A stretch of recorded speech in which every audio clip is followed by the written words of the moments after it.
강의 39번째 시간으로 미가의 기복주의라는 제목으로 하나님의 말씀을 전하겠습니다. 자신의 입으로 내뱉은 저주가 아들에게 임할까 두려워한 나머지 이 무지한 미가의 어미는 아들에게 돌려받은 은으로 신상을 만듭니다. 그리고 그 아들 미가는 신당을 세우고 그곳에 에봇과 드라빔을 만들어 두고 그것을 우상처럼 섬기게 됩니다. 그것도 모자라서 자신의 아들 중에 한 사람을 제사장으로 만들어서 그 신당을 섬기게 하였습니다. 기독교가 성경에서 벗어날 때, 신앙의 올바른 교리 위에서 이탈하게 될 때, 우리의 신앙은 미가의 어미와 미가에게서 볼 수 있는 이런 심히 패역하고 타락한 정체불명의 우상 종교가 될 수 있다는 것을 우리는 이 하나님의 말씀을 들으면서 깊이 생각해 보아야 합니다. 성경을 떠난 기독교와 교회와 성도가 얼마나 회개한 짓으로 하나님을 모독할 수 있는지 우리는 이 미가의 가정에서 벌어지는 일들을 통해서 똑똑히 그것을 보고 있습니다.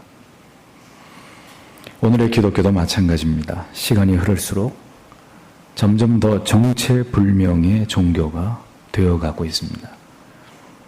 모든 것이 성경과 교리와 교회의 어떤 역사, 오래된 유구한 역사에서 벗어나서 사람과 사람이 만든 제도가 기준이 되고 그것이 중심이 되어버린 성경에 그 뿌리를 두고 있지 않은 어떤 한 종교가 되어가고 있는 것이 오늘날의 기독교입니다. 진리에 대한 무지가 얼마나 큰 죄로 이어질 수 있는지는 계속되어지는 이 미가의 무지에서 비롯된 이런 그릇된 신앙에서 우리는 계속해서 그것을 발견하게 됩니다. 우리의 신앙이 성경의 지지를 받지 못할 때는 그래도 그것이 신앙으로 간주되는 것이 아니라 더 이상 그것은 신앙으로 간주될 수 없고 미신으로 불리어질 수밖에 없다는 것을 기억하십시오. 주께서는 분명하게 말씀하셨습니다. 마태복음 7장 20절과 21절에서 그러므로 그의 열매로 그들을 알리라. 나더러 주여 주여 하는 자마다 천국에 다 들어갈 것이 아니요 다만 하늘에 계신 내 아버지 뜻대로 행하는 자라야 들어가리라. 참으로 두려운 말씀입니다. 그냥 주여 주여 하면서 우리 마음대로 믿으면 되는 것이 아닙니다. 하늘에 계신 내 아버지 뜻대로, 하나님의 뜻대로, 하나님께서 원하시는 대로 믿어야 구원에 이를 수 있다는 이야기입니다. 우리가 왜 보다 바른 성경과 바른 성경의 해석과 바른 믿음을 따라가려고 합니까? 왜 굳이 우리의 신앙의 정체성을 개혁주의 신학과 청교도주의에서 찾으려고 하는 것입니까? 그 이유는 그것이 가장 성경적이고 가장 올바르고 가장 거룩하고 가장 경건하기 때문입니다. 모든 신앙과 신학의 뿌리가 바로 그것이기 때문입니다. 여기서부터 벗어날수록 우리는 하나님의 뜻에서 멀어지게 되기 때문입니다. 성도 여러분, 하나님의 뜻에 대해서 지대한 관심을 가지고 계십니까? 모든 일에 있어서 이것이 정말 하나님의 뜻인가에 대한 진지한 호기심과 깨달은 진리를 삶에 기필코 적용해서 살아가고자 하는 이런 열심들을 아직도 가지고 계십니까? 그러시다면 우리의 소견에 옳다고 믿고 생각하는 대로 따라가는 것은 매우 위험한 신앙이 될 수 있다는 것을 늘 기억하십시오. 미가를 보십시오. 그야말로 점입가경입니다. 무지 속에 빠지면 자신이 지금 어느 길로 가고 있는지를 정확히 알지 못하게 됩니다. 분별할 수가 없게 됩니다. 그래서 문제는 더 큰 죄악 속으로 빠져들어가게 된다는 것이죠. 7절에서 9절을 보십시오. 유다 가족에 속한 유다 베들레헴의 한 소년이 있는데 그는 레위인입니다. 근데 그 사람이 지금 거할 곳을 찾지 못해서 유다 성읍 유다 베들레헴 자기의 고향을 떠나서 에브라임 산지로 가서 미가의 집에 이르게 되었다. 이렇게 말씀하고 있습니다. 그리고 그가 미가를 만나게 되는데 미가가 그에게 묻습니다. 당신은 지금 어디서부터 오는 것입니까? 하자 나는 유다 베들레헴의 레위인으로 내가 지금 거할 곳이 없어서 돌아다니고 있습니다. 이렇게 답변을 하고 있는 것을 보게 됩니다. 유다의 베들레헴 지역 출신의 한 소년이 마침 미가의 집에 이르게 되었는데 그는 레위인이라고 분명히 적고 있습니다. 그러면 이 레위인 출신의 소년은 왜 베들레헴을 떠나서 미가의 집에까지 오게 되었을까요? 보십시오. 레위 지파는 성전 안에서 모든 제례와 관련된 일들을 도맡아 감당하는 지파였습니다. 그들은 이스라엘의 나머지 지파가 11조나 그 밖에 성전에 바치는 예물들을 통해서 그들의 생계를 이어가도록 보장받은 그런 사람들이 레위 지파였습니다. 그런데 당시에는 여기저기 이 소년처럼 떠돌아다니는 레위 지파들이 많이 있었습니다. 그 이유가 무엇 때문이었을까요?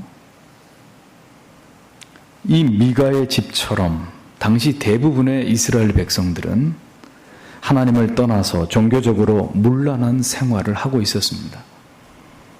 상황이 이러하니 성전에서 하나님께 드릴 합당한 예물들을 이스라엘 백성들이 올바로 바치고 있었을까요? 대다수의 이스라엘 백성들은 하나님께 드려야 할 예물들, 성전에 바쳐야 할 구별된 헌물들을 모두 떼어먹고 하나님께서 정하신 거룩한 의무들을 다 준행하고 있지 않았습니다. 그러니 당연히 먹을 것이 없는 레위인들이 성전과 자신들의 사명을 버리고 연명을 하기 위해서 이곳 저곳을 떠돌아다니면서 구걸을 하거나 혹은 다른 직업을 갖는 신세가 되어버린 것입니다. 이스라엘 백성들에게 가장 중요한 일이 무엇인가요? 그것은 하나님을 섬기는 것이었습니다. 그 하나님을 섬기는 일을 위해서 제사장들과 그리고 레위인들의 모든 쓸 것을 나머지 지파가 책임지면서 이들이 하나님을 섬기는 일을 정성을 다해서 감당하게 해야 하는 것이 무엇보다 중요한 이스라엘 백성들의 신성한 의무였습니다. 그런데 이스라엘 백성들은 가나안에 정착하여 살면서 하나님을 모시는 일보다는 자신들이 먹고 사는 것이 더 중요한 문제가 되어버렸던 것입니다. 그 결과 그들은 11조도 바치지 않고 하나님께 마땅히 드려야 될 여러 가지 예물들도 드리지 않게 되었던 것입니다. 대신 미가의 집처럼 각자 신상을 만들어 놓고 신당을 지어 놓고 자기 멋대로 우상을 숭배하면서 그것에다 복을 비는 패역을 범하고 있었던 것입니다. 미가의 집안의 일은 그 당시 보편적인 이스라엘 백성들의 영적인 부패의 모습의 단면이었습니다. 그들이 얼마나 하나님께로부터 멀어져 있었는지를 보여주는 한 부분이었던 것입니다. 결국 성전은 폐허가 되고 제사장의 직은 해체가 되고 레위인들은 이제 먹을 것을 찾아서 떠돌아다니는 신세가 될 수밖에 없게 되었던 것이죠. 이스라엘 백성들의 신앙의 근본적인 문제가 어디에서 비롯되었는지를 보여주고 있는 부분입니다. 이스라엘 백성들은 하나님을 떠나고 말씀을 떠나고 성물을 수행해야 될 제사장이나 레위 지파는 성전을 버리고 떠나고 그들은 그렇게 하나님께로부터 점점 더 멀어지고 있었다는 이야기입니다. 그렇게 떠돌던 레위인 가운데 한 소년이 미가의 집에 당도하게 되었던 것입니다. 미가는 자기의 집에 신상과 신당을 모셔놓고 자기 아들을 제사장 삼아서 제사를 드리게 했지만 아무리 생각해 보아도 그것은 아니라고 생각했던 모양입니다.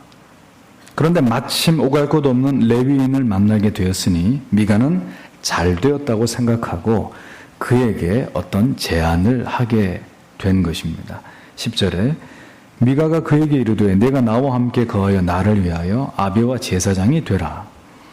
내가 해마다 은열과 의복 한 벌과 식물을 주리라 하므로 레위인이 들어갔더니 이렇게 적고 있습니다.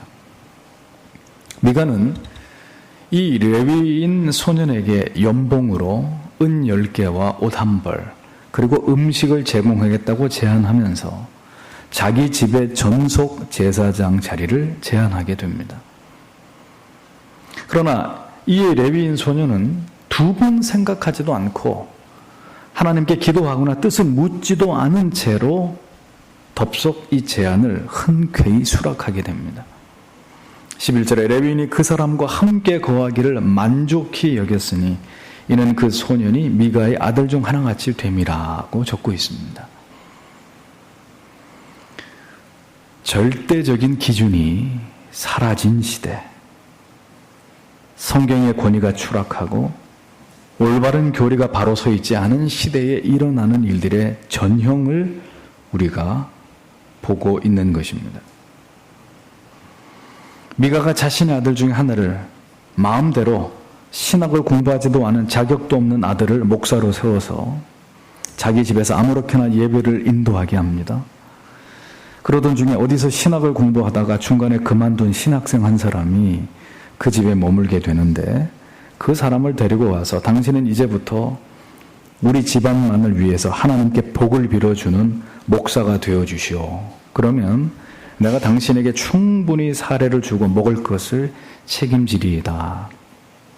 그러자 이 배도한 신학생은 좋다고 승낙을 하게 된, 지금으로 말하자면 대충 이런 상황이었을 것이라는 겁니다. 자, 어떻습니까? 여러분의 상식으로 얼마든지 일어날 수 있는 일이라고 믿어지는 그런 이야기인가요? 레위인이 왜 성전에 있지 않고 돌아다닙니까? 먹을 것이 없으면 그냥 굶어 죽더라도 하나님 앞에 엎드려 기도해야죠.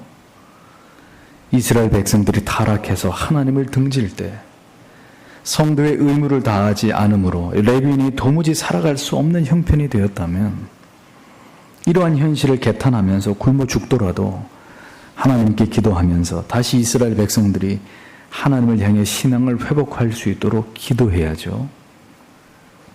그런데 이 레위인은 자기의 사명의 자리를 이탈했습니다. 왜 돌아다닙니까? 왜 비굴하게도 한 개인을 위한 제사장 자리에 올라 그가 주는 돈과 떡으로 구차하게 살아가려고 하느냐 말입니다. 성도들에게 자꾸 돈 봉투를 요구하고 목사에게 자꾸 이런 뇌물 비슷한 물질을 가져다 바치는 성도는 이미 하나님께서 버린 자들이라는 것을 기억하셔야 합니다. 물론 진심으로 고마운 마음을 담아서 때로 성도님들께서 목회자를 섬기시는 경우가 있습니다. 그럴 때는 그렇게 섬기는 성도님도 받는 목회자도 마음속에 진실된 감사가 있고 그 고마움이 느껴질 때가 있습니다. 아, 이것이 목회자가 주님 때문에 성도님들에게 받는 사랑이구나, 이런 마음이 들 때가 있습니다. 하지만 그런 경우가 아닌 그야말로 뒷거래를 하듯이 물질을 주고받으면서 서로를 적당히 눈 감아주고 덮어주는 그런 관계라면 끝난 것입니다. 받아먹는 목사도 주는 성도도 모두 하나님 앞에서 죄를 범하는 것입니다. 그리고 그것으로 그들은 하나님의 눈 밖에 나게 되는 것입니다. 목회자든 성도든 돈으로 하나님과 거래를 하는 자들이 되어서는 안 된다는 거죠. 미가에 의해 고용된 레위인 소녀는 결국은 사명도 없고 하나님을 경외하지도 않는 어용 제사장에 불과했습니다. 성직을 팔아먹고 살아가는 직업인에 불과했던 것입니다. 하나님께 마땅히 드릴 것을 드리지 않고 우상을 숭배하면서 자신들의 쾌락만을 도모하는 이스라엘 백성들도 하나님께 벌을 받아 마땅한 자들이지만 거룩한 성물을 받은 자들이 자신들의 사역지를 버리고 사명을 버리고 생계를 유지하고자 떠돌아다니는 모습도 하나님 앞에 배도와 패역과 죄가 아닐 수 없는 것입니다. 상황이 이런데 어쩔 수 없지 않느냐, 레위인도 먹고 살아야 할 것이 아니냐, 아마 여러분 가운데는 그렇게 생각하실 수도 있으실 것입니다. 그러나 잊어버리지 마십시오. 신앙은 상황을 따라가는 것이 아닙니다. 굶어 죽는 것이 하나님의 뜻이면 굶어 죽는 것이 신앙입니다. 살려주시면 감사하겠지만 내가 죽어야 한다면 기꺼이 순교의 제물이 되는 것도 신앙이란 말입니다. 상황이 그러할 때는, 어쩔 수 없을 때는 그렇게 해도 좋다고 성경이 우리에게 말씀하고 있나요? 이스라엘은 가나안에 정착하는 과정에서 그 상황 때문에 하나님의 법을 어기고 가나안 사람들을 살려주고 결국 그들의 우상의 문화에 젖어서 하나님을 버리는 지경까지 이르게 되지 않았습니까? 그놈의 상황 때문에. 상황을 핑계대는 순간부터 우리의 신앙은 변질되게 되어 있다는 것을 기억하십시오. 신앙은 상황을 뛰어넘는 것입니다. 이것이 하나님의 뜻이라 판단될 때는 모든 것을 뛰어넘어서 그것을 굳게 붙드는 것이 신앙입니다. 무엇보다 큰 죄는 마음대로 하나님의 법을 무시하는 것입니다. 미가가 제사장으로 삼은 이 레위인은 소년이었습니다. 그리고 레위인은 성전에서 제사와 관련된 성물을 감당할 수는 있었어도 결코 제사장이 될 수는 없었습니다. 그런데 보십시오. 모든 것이 제 멋대로입니다. 중대한 월권을 저지르고 있으면서도 무엇이 잘못되어 가고 있는지 전혀 깨닫지 못하고 양심의 가책을 느끼지도 않습니다. 무지하기 때문이든지 아니면 그 양심의 화인을 맞아서이든지 둘 중에 하나겠죠. 아직 소년일 뿐인 레위인이 하나님의 법을 어기고 감히 제사장이 되지를 않나. 그것도 하나님의 성전에서의 제사장이 아니라 미가의 집을 위한 전속 제사장이니 도무지 성경 어디에 이런 직분이 있고 직책이 있고 직무가 있다는 말입니까? 모두가 제 멋대로 만들어낸, 도무지 성경에서 그 근거를 찾아볼래야 찾아볼 수 없는 일들이 마음대로 저질러지고 있었다는 것입니다. 무엇인들 못하겠습니까? 하나님을 버리고 말씀을 버린 성도가 무엇인들 못하겠습니까?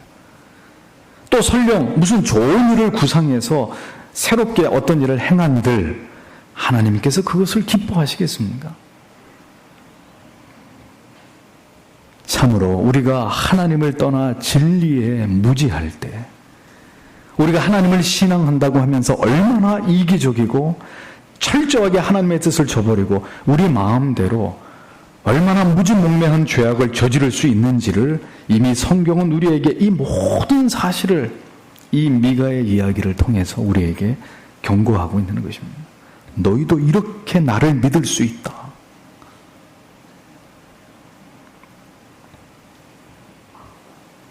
오늘 이 시대에 소위 말하는 어메이징 교회들, 죄송합니다. 이머징 교회들, 어메이징 교회가 아니라 이머징 교회들, 새로운 것을 추구하는 교회들,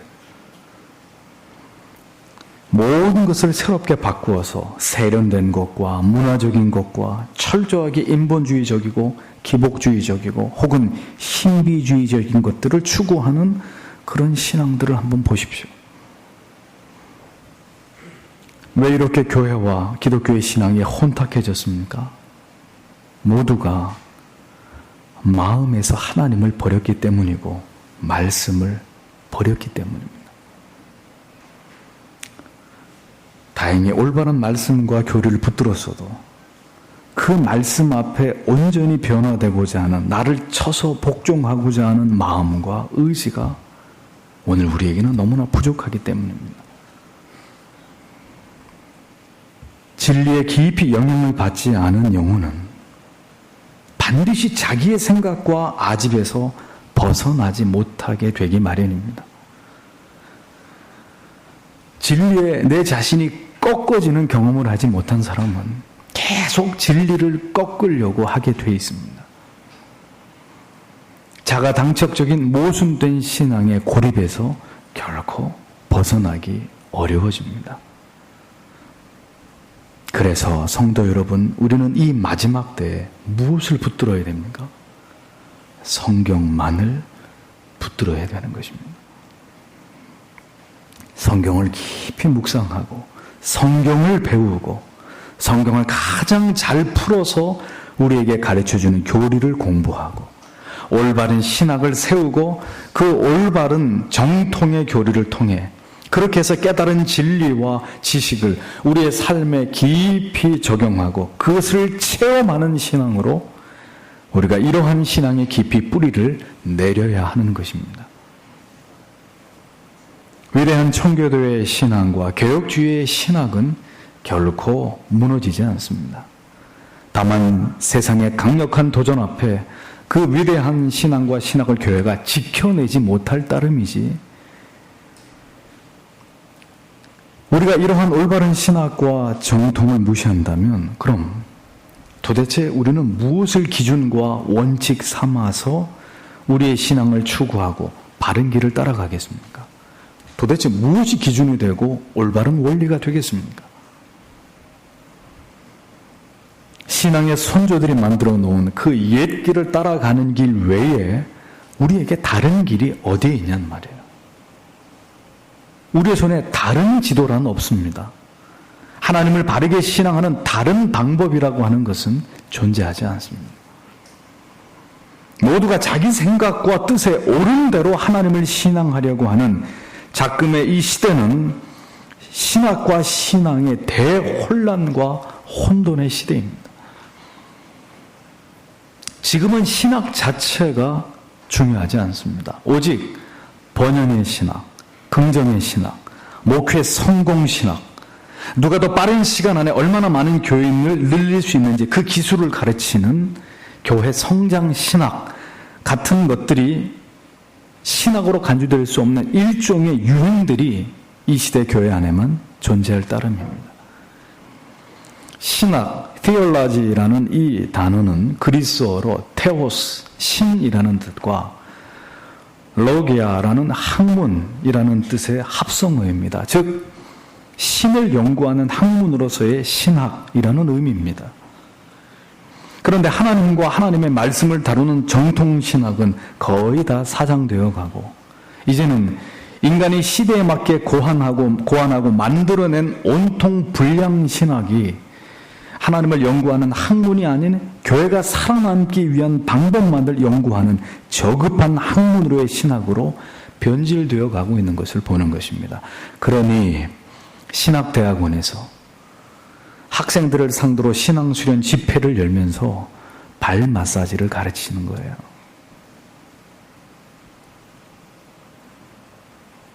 그런 시대가 되어버린 것입니다.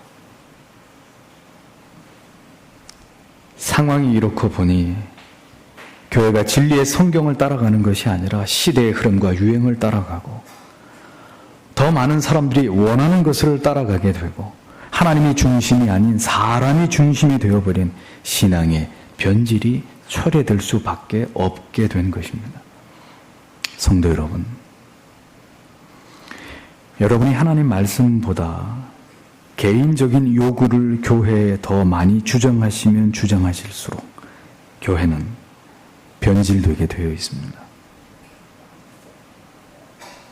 올바른 전통을 허물고 시대에 맞는 어떤 것을 시도하려고 하면 할수록 하나님의 교회는 점점 더 올바른 신학에서 멀어지게 될 수밖에 없음을 기억하십시오. 교회의 세속화, 가장 빠르게 교회를 무너뜨릴 수 있는 마귀의 방법입니다. 그렇게 되면 우리의 교회와 우리의 신앙은 망하게 되는 것입니다. 미가는 개인의 영달과 자신의 가정의 번영과 안전을 위해서 개인 제사장이 필요했고, 떠돌이 레위인 소녀는 자신의 생계의 보장이 필요했습니다. 자, 이 두 필요가 만나게 되니 하나님의 뜻이고 법이고 다 필요 없어집니다. 각자 요구와 필요에 따라서 새로운 전통과 제도를 만들어 놓고 그것을 만족스러워하고 좋아해하고 있습니다.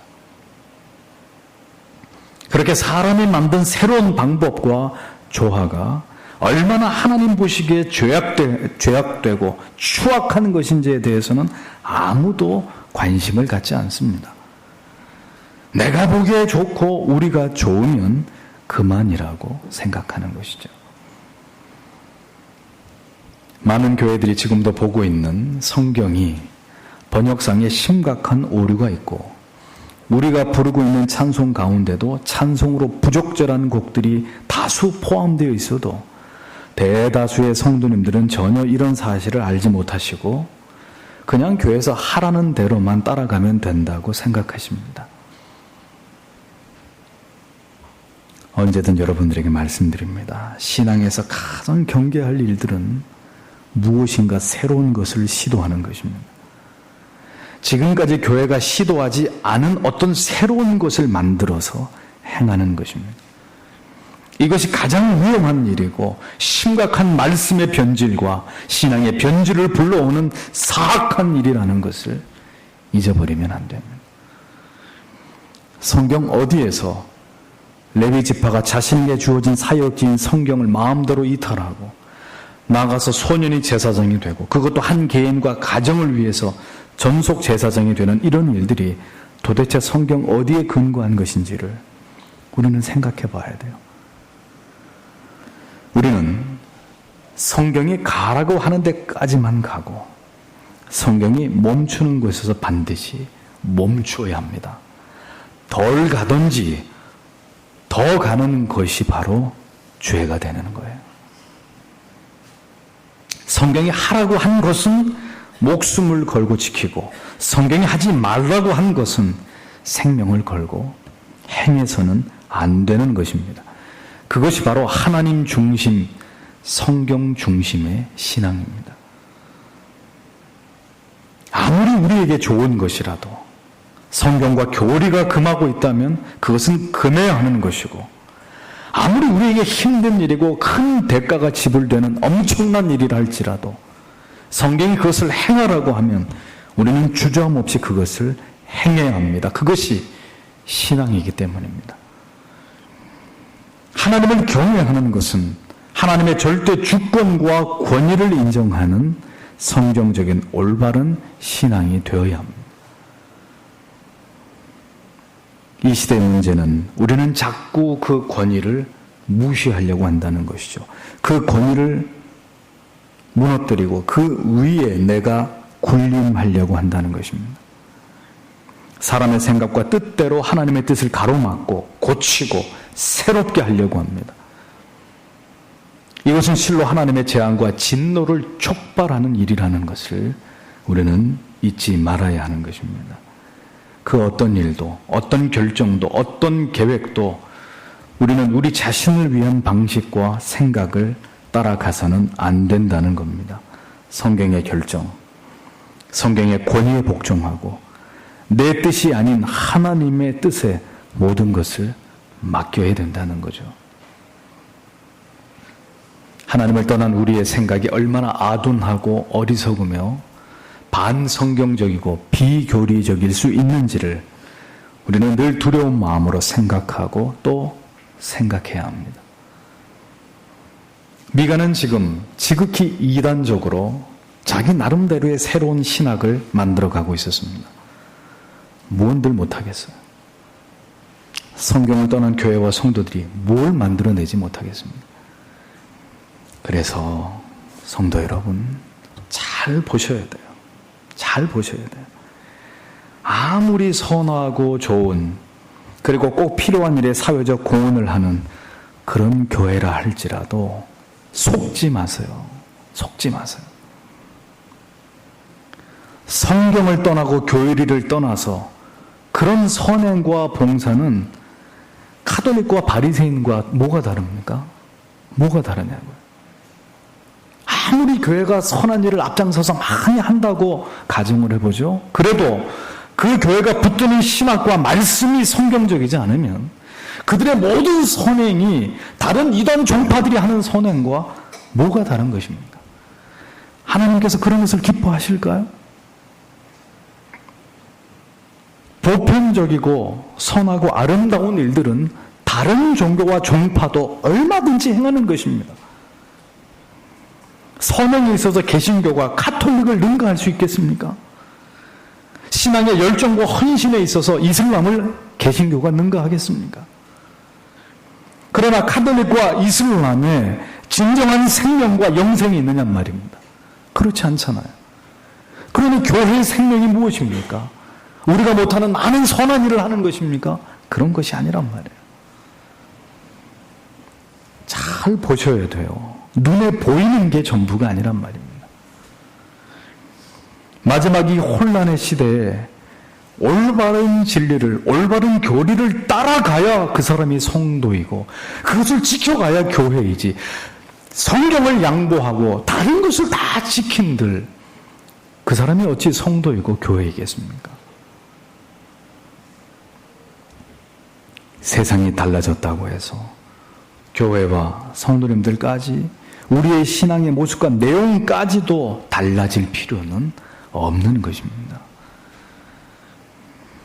많은 예술작품이, 그림이나 음악이나 고전들이 이 시대에 맞게 재해석되는 시도들이 일어나고 있습니다. 그러할지라도 사람들은 어떻게 합니까? 원판을 보기 위해서 박물관이나 도서관으로 찾아가서 원작을 보려고 합니다. 왜 그렇죠? 진품은, 진정한 예술의 혼을 담은 작품은 이 세상에 단 한 개뿐이기 때문에, 단 하나뿐이기 때문입니다. 유사한 기독교, 유사한 부흥, 유사한 구원, 유사한 신앙이 판을 쳐도 진정한 신앙은 오직 한 가지뿐이라는 것을 잊어버리지 마십시오. 여기 서 있는 저만큼 새로운 것을 좋아하는 사람도 없을 겁니다. 언제나 새로운 것, 특이한 것을 좋아하는 성격이 제 안에 있습니다. 그런 성격 때문에 많은 것을 탐구하고 호기심을 가지고 많은 새로운 정보와 지식을 접하여도 보았습니다. 좋은 경험도 있었지만 돌이켜 생각해 보면 후회 막급인 경험도 있었습니다. 그런 경험을 하지 않고 옳은 가치를 처음부터 제대로 붙잡았으면 좋았겠지만 애석하게도 저 또한 여러 시행착오를 통해서 진정한 가치, 흔들릴 수 없는 가치를 발견하고 깨닫게 되었습니다. 이제는 결코 새로운 것을 좋아하지 않습니다. 저는 옛 것을 좋아합니다. 그 옛날 믿음의 선조들의 피와 땀을 흘리면서 우리에게 남겨놓으신 그 위대한 가치를 좋아합니다. 이런 발견을 통해서 저는 저의 사명이 무엇인지, 목회의 본질이라는 것이 무엇인지, 어떤 교회가 하나님이 기뻐하시는 교회인지 그 모든 것을 진리를 통해 탁월한 깨달음으로 발견하게 되었습니다. 누구에게나 이러한 터닝 포인트가 필요합니다. 반드시 필요합니다. 기존에 내가 알고 있던 모든 알량한 지식과 경험, 빈약한 가치체계, 무지함 속에 매몰되어 있었던 이런 헛된 신앙에 대해서 우리는 우리 자신을 정확하게 발견하고 송두리째 그것으로부터 돌아서는 이러한 각성이 여러분 모두에게 있어야 한다는 것입니다. 귀한 것은 사람에게도 충분히 배울 수 있습니다. 그러나 진정으로 위대한 것은 하나님께 직접 그 계시의 말씀을 통해서 깨달음으로 얻게 되는 것입니다. 가장 위대한 경험은 하나님을 경험하는 것입니다. 그분의 계시의 말씀을 통해서 하나님을 만나는 것입니다. 우리가 만약에 경험을 다 해봐야 알 것 같으면 우리가 얼마나 많은 경험을 해봐야 모든 걸 다 이해하고 알겠습니까? 또 그렇게 경험한 것 가운데는 진정으로 올바른 경험이라고 말할 수 있는 것이 또 얼마나 되겠습니까? 주의 일은, 신앙은 세상적인 그런 경험으로 아는 것이 아니라 하나님을 체험함으로 진리와 대면함으로써 깨닫게 되고 이 신비에 새겨지는 것입니다. 성도는 그런 자신 안에 새겨진 진리를, 그 생생한 하나님을 경험한 바를 가지고 평생의 신앙의 경주를 달려가는 사람들입니다. 아무리 힘들고 어렵고 나를 넘어뜨리려는 환경과 사람이 있다 할지라도 내가 만난 하나님, 내가 체험한 예수 그리스도, 그리고 갈보리 언덕의 십자가, 그것으로 그 모든 것을 이겨내는 사람들이 성도입니다. 왜? 그 모든 진리를 체험했기 때문에, 그 하나님을 만났기 때문에 그것이 가능한 것입니다. 하나님을 만난 사람은 그렇기 때문에 하나님에 관해서 듣기만 한 사람과는 뚜렷한 차이를 가질 수밖에 없는 것입니다. 오늘 우리의 패배와 돌아섬은 모두 변명이고 핑계일 따름입니다. 내가 진리 속에서 진정으로 주를 만나지 못했기 때문입니다. 하나님을 만난 사람은 죽어도 신앙의 길을, 그 좁은 문을 들어갈 수밖에 없습니다. 그건 자기의 의지가 아니에요. 왜냐하면 그것이 진정한 신앙이라는 것을 그가 깨달았기 때문이에요. 이 레위인을 보십시오. 그리고 미가를 보십시오. 모두 흡족해 하고 있었습니다. 그것을 만족해 여겼다고 했습니다. 그들은 모두 제각기 자기의 뜻을 따라서 넓은 길을 가면서도 전혀 그것을 자각하지 못하고 있었습니다. 자신들의 결정을 스스로 대단히 이 뒤를 만족하게 생각했습니다. 좋은 게 좋은 것이라고 생각하는 사람들의 모습이 다 그러하듯이, 성도 여러분, 신앙의 목적이 무엇입니까?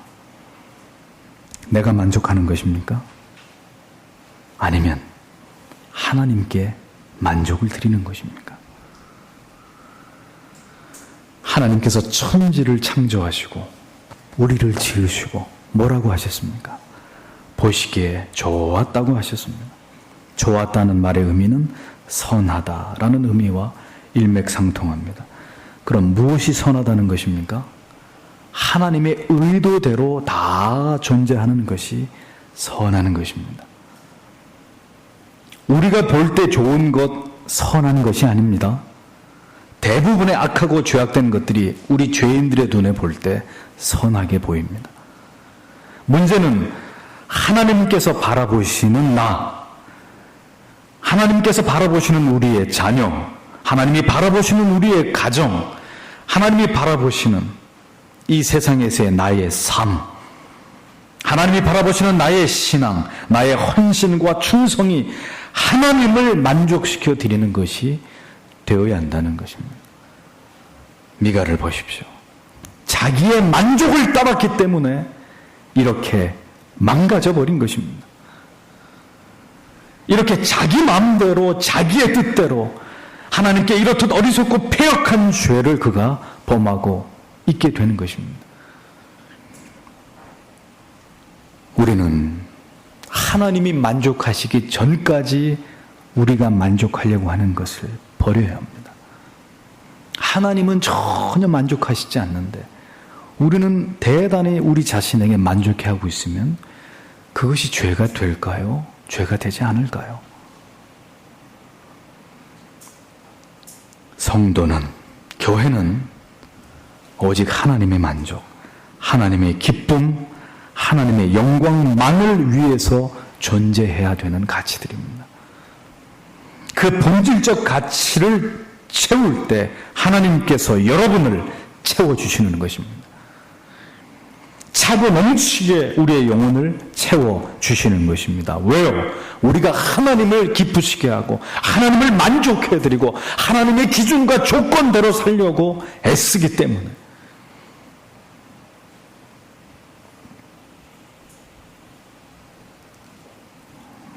12절을 보면 미가가 레위인을 거룩히 구별하며 소년이 미가의 제사장이 되어 그 집에 거한지라 그랬습니다. 미가가 레위인을 거룩히 구별했다. 도대체 무엇이 만족이고 도대체 무엇이 거룩이란 말입니까? 모두 자기 기준에서의 만족이고 자기 기준에서의 거룩입니다. 성도 여러분, 부디 여러분에게 부탁드립니다. 마음을 여십시오. 마음을 여세요.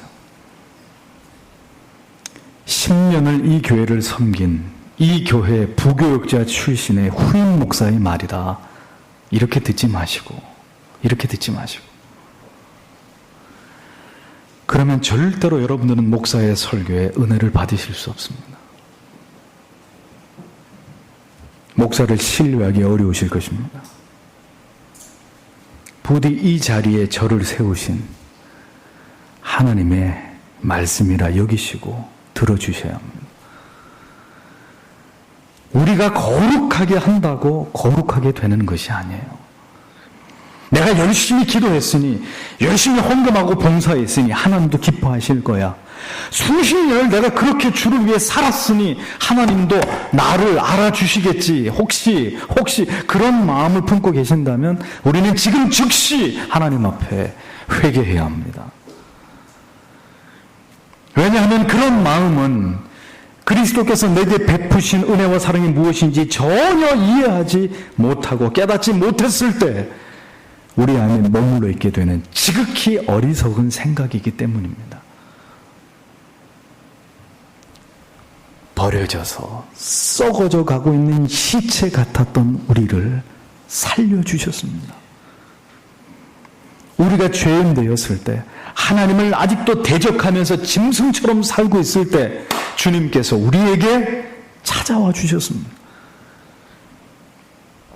우리 자신밖에 모르는 지극히 이기적인 삶을 살아가고 있었던 배부른 돼지 같은 그런 우리에게 그리스도의 구속의 인치심이 우리에게 임한 것입니다.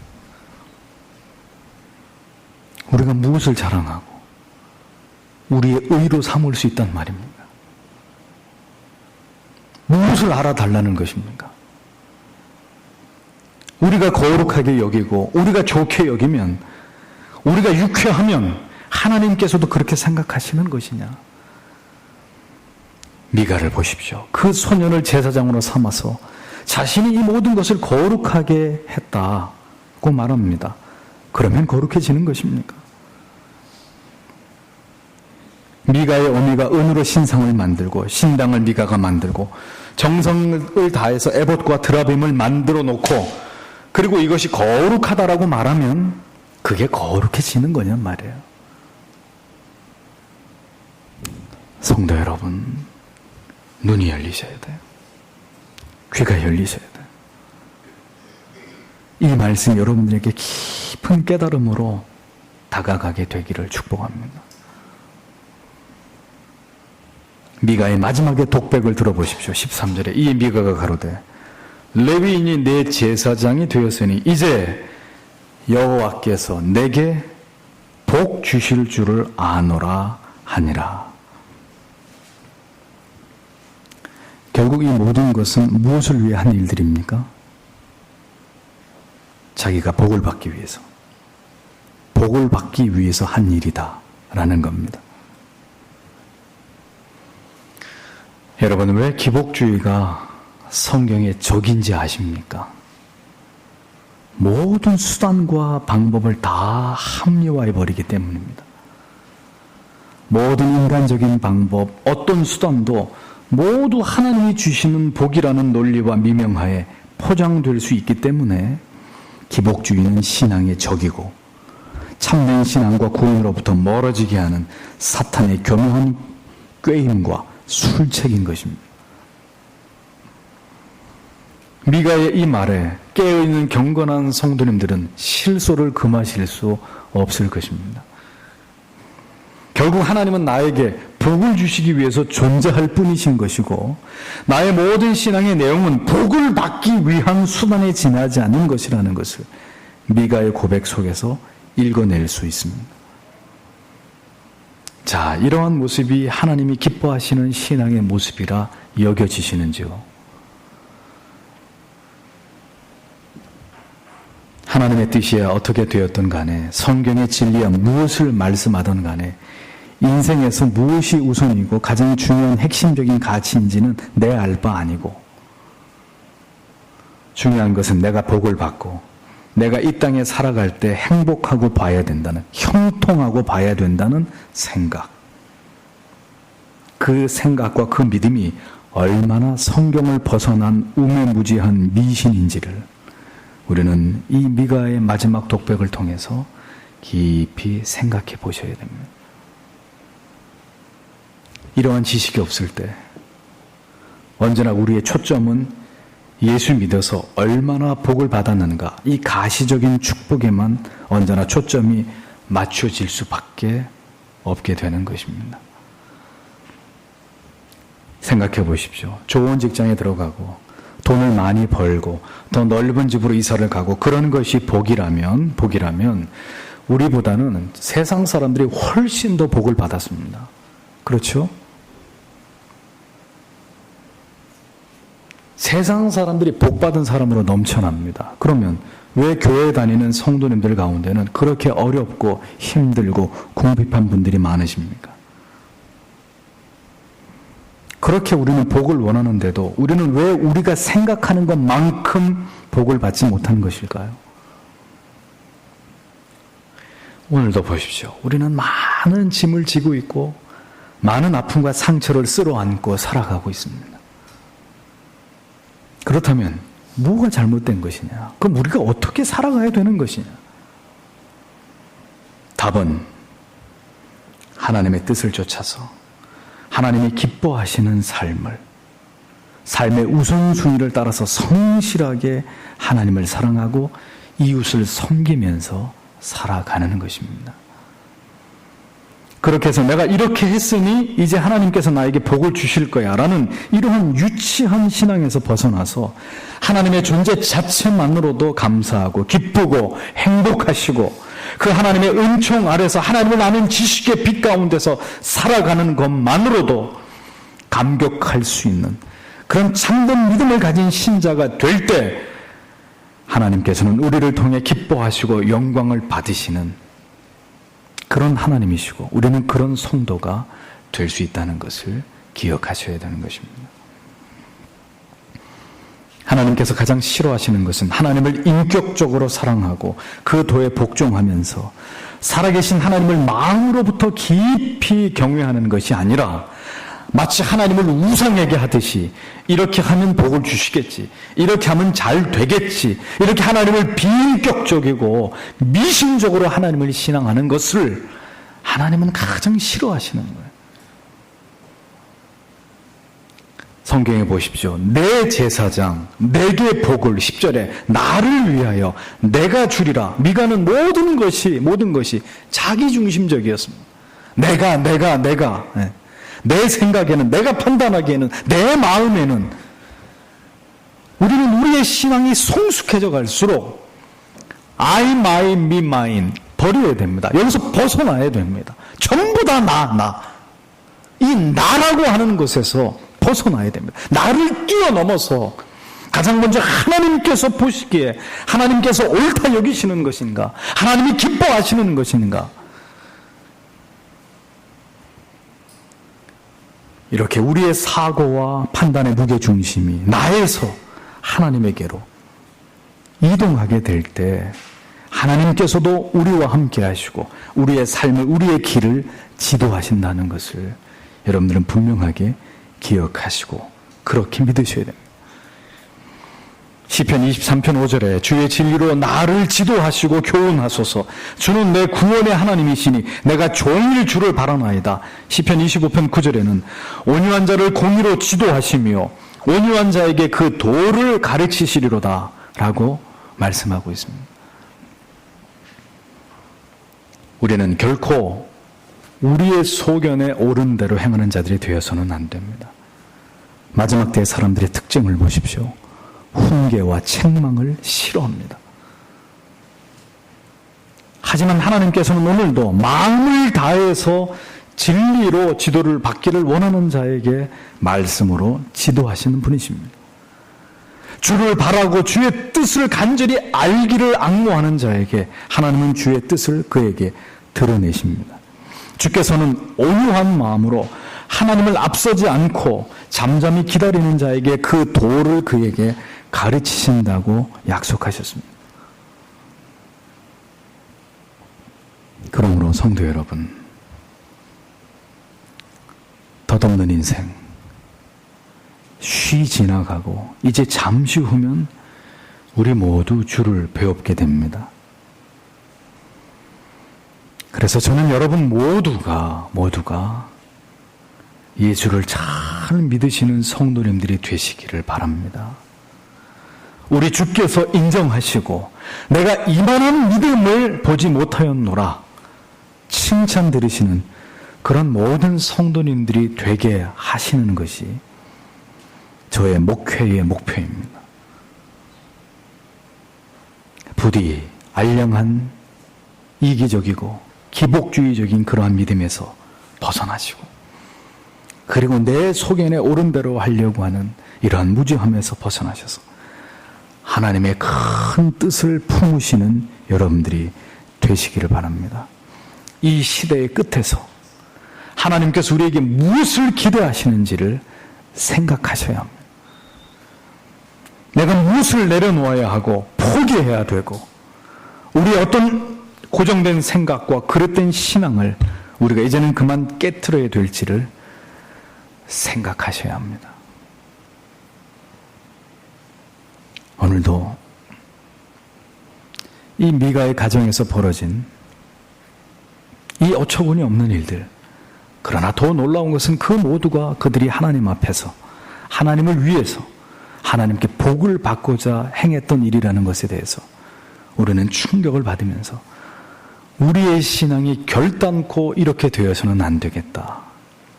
그러려면 하나님의 정확한 말씀을 붙들고 그 길을 걸어가는 것만이 하나님께 영광을 돌리는 하나님을 기쁘시게 하는 삶이다 라는 것을 여러분 마음에 깊이 새기셔서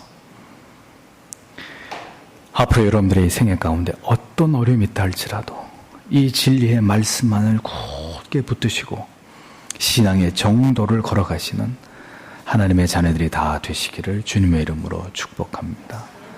기도하겠습니다.